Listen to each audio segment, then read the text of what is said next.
All right, folks, let's move on to our second segment of the show. This is Talk Too Late, and this is the episode regarding April 2018, the second half of April. And pretty much I've been looking at news and games industry stories from 2 years ago. There is one interesting article from Square Enix from Kotaku regarding Square Enix objectives for Final Fantasy VII Remake. They say they want to surpass the original game. The original game, of course, it's pretty old, and the remake has just come out these days, like few days ago. And so if you want to go back to read the words of Square Enix main authors and creators, then I think this is the perfect article to see if their work premise and objectives for the projects have actually been fulfilled by the recent remake, which I'm sure you all are playing out there, because god damn it, you're all playing it. I switch on my social media and everybody's playing it. I switch on my PS4 and everybody's playing it. So you may want to catch this article from 2 years ago and see if it bears any truth. Are you guys playing Square Enix Final Fantasy VII Remake yet? I'm gonna wait a couple of years. Good answer. I like that. But in terms of games industry story, there is one from Campo Santo, which in late April 2018 was acquired by Valve. In April 2018, the company was acquired by Valve. Campo Santo, which is a very Italian name, is actually an American company. They made a game called Firewatch, which is a fairly small project that ended up being very, very successful. And guess what? Valve arrived and said, you know what, you guys are good, you're gonna make our game now. And yeah, that's literally it. Since 2016, 2018, they've been working on the Valley of Gods for Valve. But hear this, the Valley of Gods have recently been sort of put on hold, apparently. They don't know anything, and we don't know anything about it. And we don't know if Campo Santo is actually gonna make another independent game at this point, because they belong to Valve, but Valve is not really using them to create new stuff or to really carry on another work. So there's really, we don't really know. So they say that they've been working on other projects such as the announced Half-Life and Dota Worlds and Steam stuff. So there you go. Sometimes you think you are being acquired by a big company is a big thing, but some other times it's a bit, it kind of nullifies your branding. Has any one of you guys played or know anything about Firewatch? I haven't played it, but I intend to. It's on my schedule. Why do you intend, but I know a lot about intend to? Because I know a lot about Campo Santo, actually, it turns out. Campo Santo has been founded, and he's one of the main writer of, actually, Firewatch, by a guy named Sean Veneman, which I've seen an interview of him a couple of years ago, 5 years ago or something, with our beloved friend Morino. Now, you may ask why. Well, because it turns out this guy, it's a very good video game writer. A very, very, very good video game writer. He was co-project leader and lead writer of The Walking Dead. Exactly, that's why.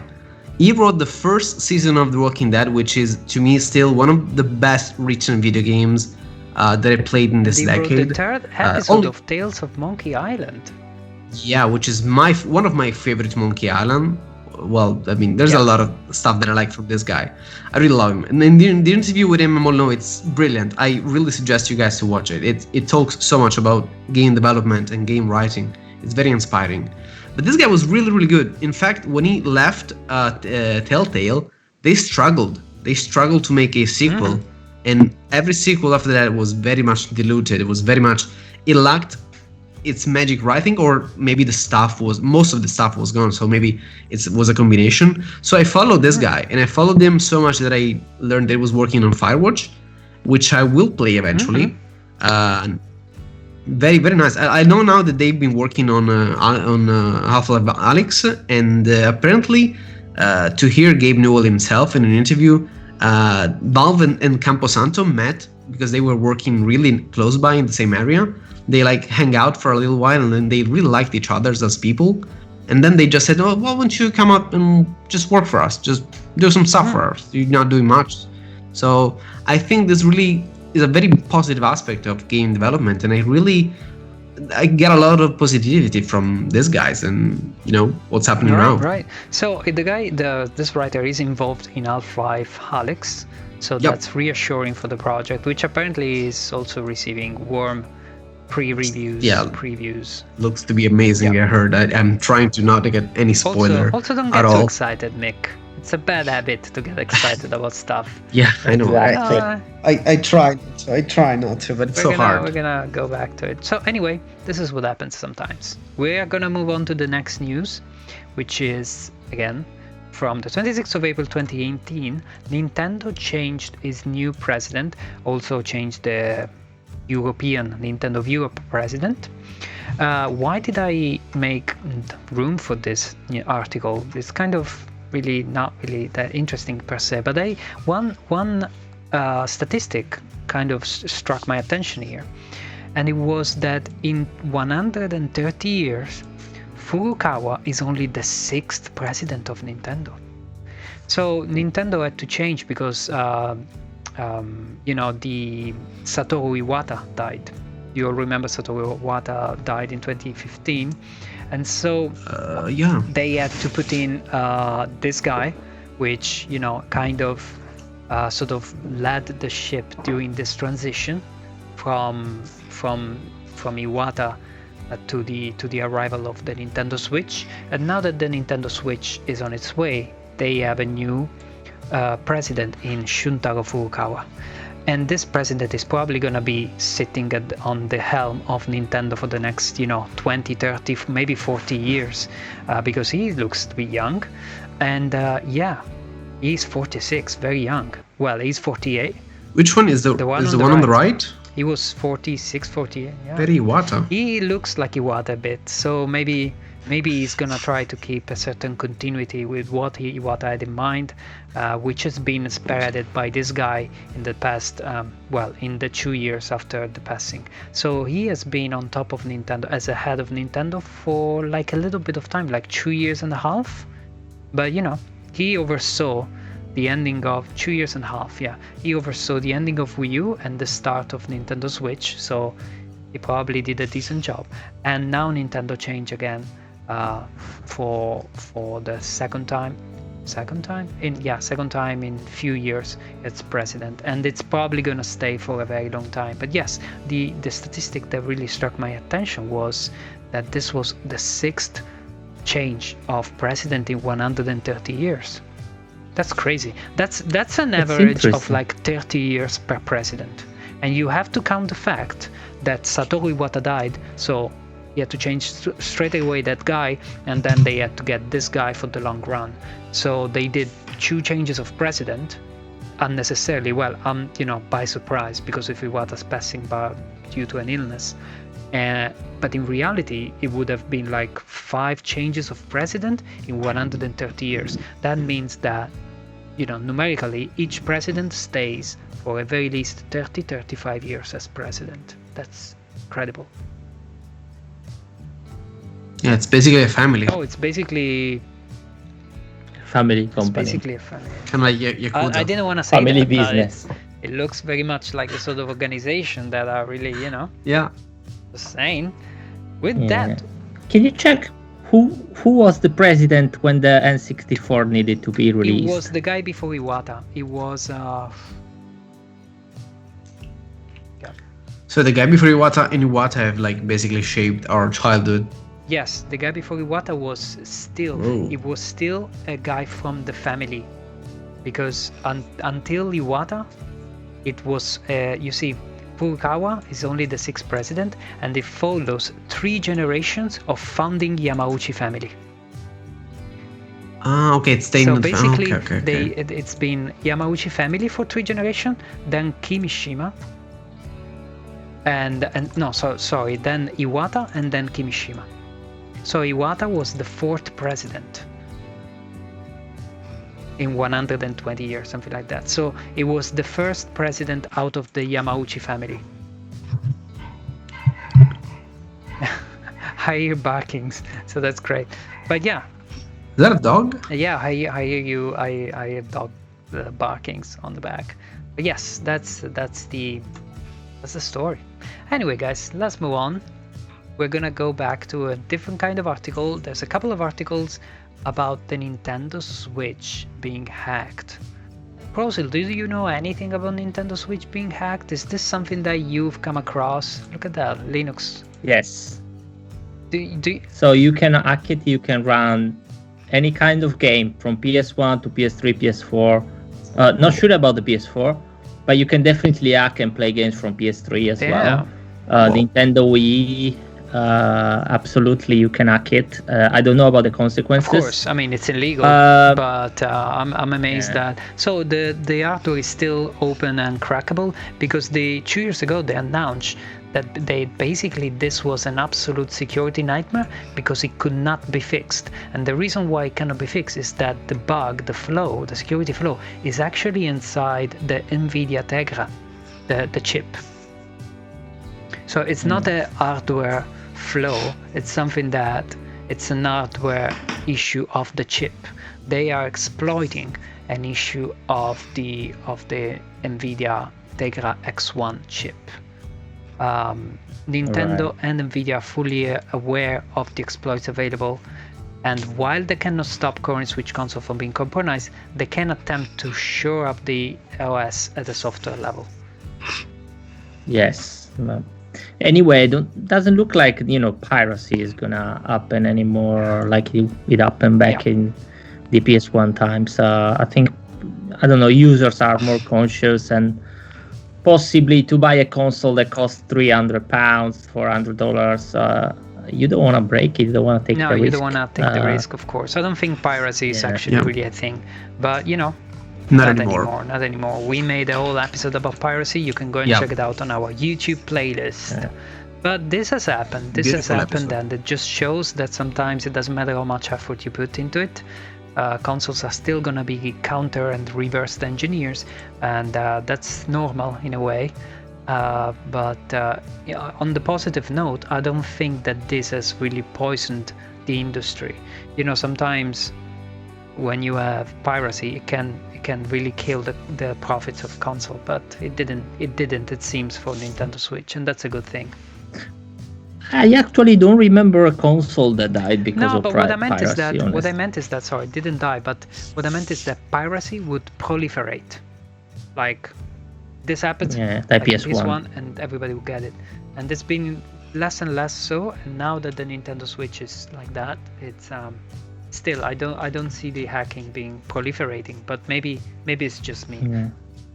Maybe it is just me because I know for a fact that it's very easy to get stuff online. But anyway, more and more we're going towards an era where games will not be purchased anymore.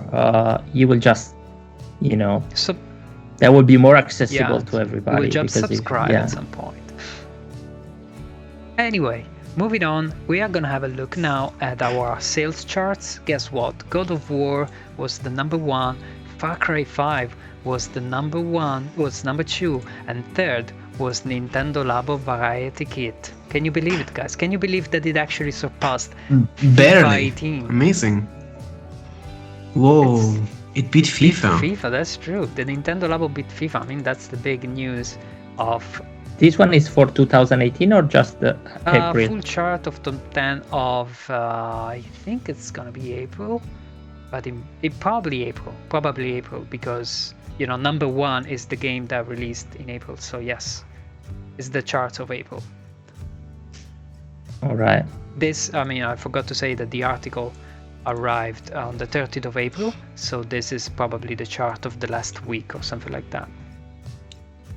Even beat Fallout 4, which was the last mediocre Fallout ever made. Anyway, that's a little thing, and we're gonna have just another couple of news. One regards God of War. They had to release a patch to increase the text size, but it's still tiny. Kotaku just wants us to know that. So this was the text size, and after the patch, it's like this. I don't really see it. Like, it's a bit larger, yes. Pretty important. Here, and this is a bit bigger. Yeah, okay. They actually, But imagine that, for people that work like us in QA and log QA, imagine how compromising this can be from a log QA point of view. Like, yeah. reimagine all the words, the clipping. I'm not sure. Yeah, what they did is that they didn't increase the text. They made the book bigger. You see? Look at the book. It has some space around it. And here they just made the fucking book bigger, and it goes even under the menu. It just goes out of the screen in order to keep the same proportions, so that they didn't exchange the text. Because as Prosil said, if they went to change the text only, they would have overlapping issues and clipping issues, and so they just rendered everything bigger, scaled up. You see, this one would have been a great way for a touchpad to be able to increase and zoom in and out the books. Like, why didn't they think something like that? Using the touchpad of the control. It's even an exclusive, so you really can't do that. We were talking about controllers on our previous episodes. You guys should go back and check it out. But yeah, using the touchpad for moving text around and making it bigger would be actually really cool.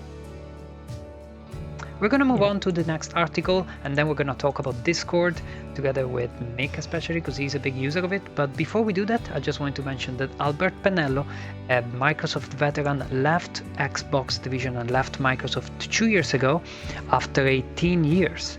Now, this is kind of normal in the industry, it happens, but what surprised me of the news was that this was greeted with a lot of warmth. Everybody had a lot to say.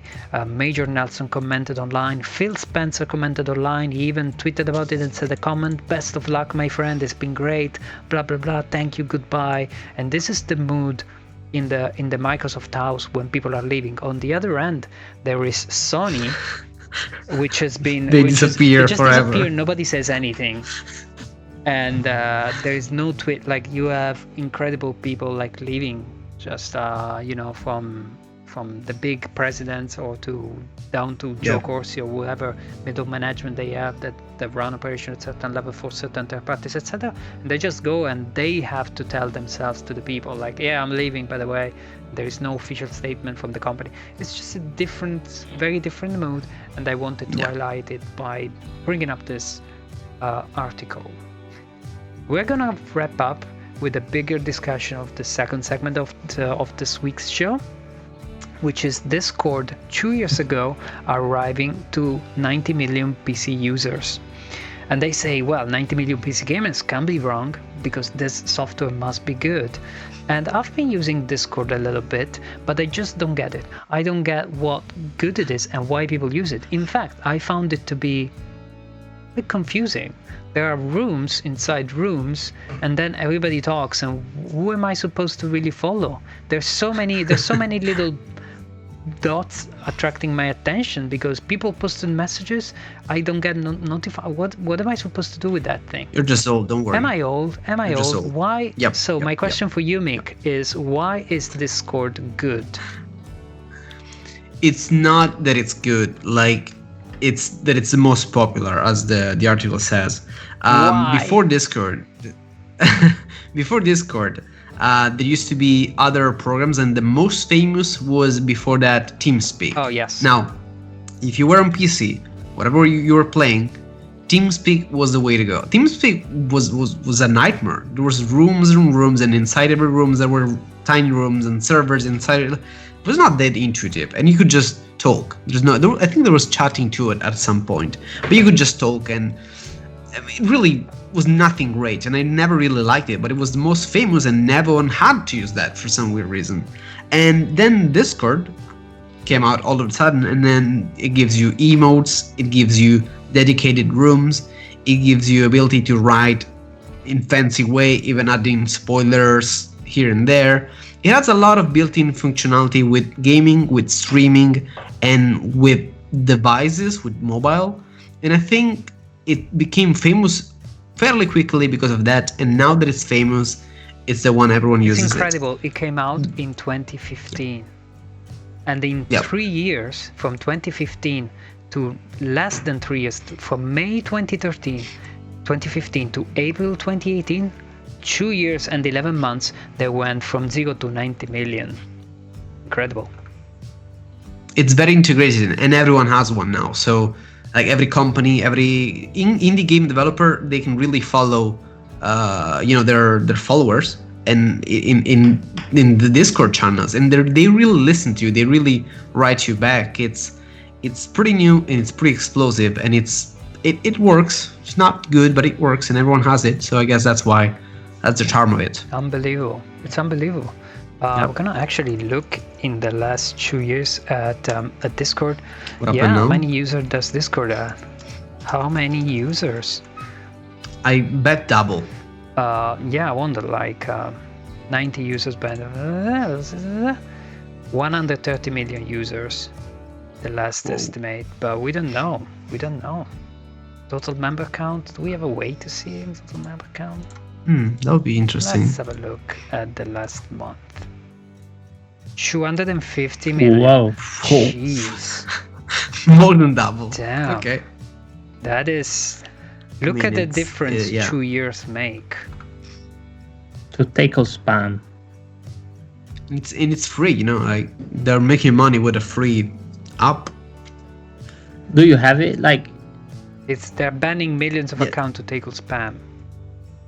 Yeah, me and my stream, we have it. Cool. It has been the best way to interact with my I remember this that I did made it. I did made it through your account. Yep. Yeah, now I remember, but I don't use it. Now I remember it.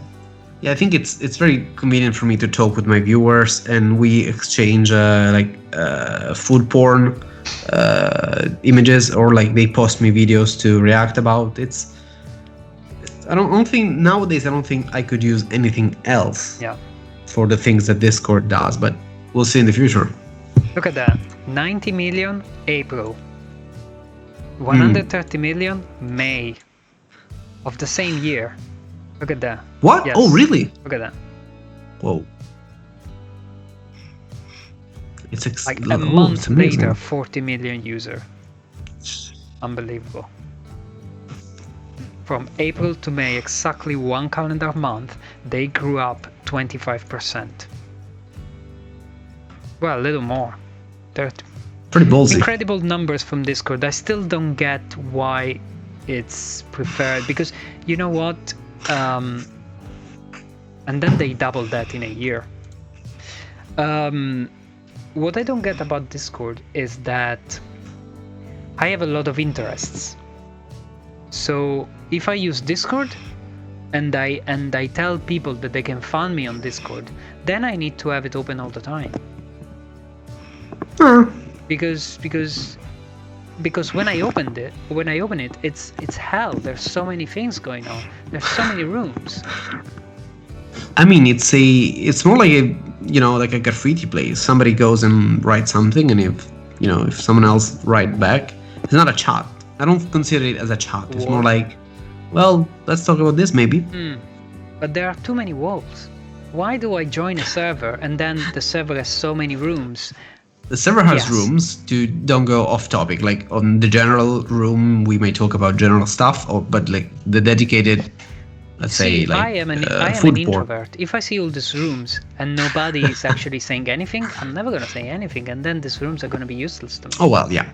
There are a lot that of makes sense. sitting rooms, and then there are some others that are just exploding. I'm like, what's the story? Anyway, this is just me being old and being unsavvy with this new softwares that are so advanced apparently that, Anyway, guys, we're gonna pretty much wrap it up at this. It's been a pleasure as always. I'm gonna leave it here, giving you a little hint of the games that are coming up next month, such as Donkey Kong Tropical Freeze arriving to Nintendo Switch, and other games such as very little else.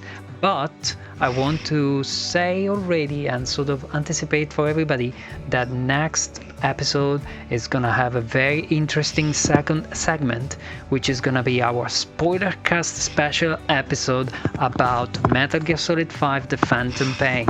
I've recently finished the game. I'm fully loaded. I'm gonna take this 2 weeks to reason about it, and we're gonna come and discuss about the game very soon, 2 weeks from now, in the next episode.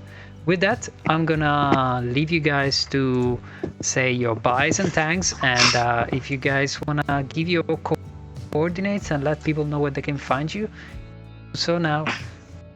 But just do so now.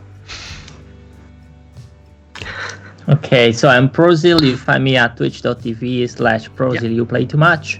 Mostly I try to play game in others difficulty doing the blind runs, but I play a bit of everything, so cool. Pop up and give a look at the channel, and if you like, please follow. Mick, where can people find you? You can find me on twitch.tv/HeadacheMik, MIK, and I'm the opposite of Prosil. I don't play. I'm trying to stop playing hard game.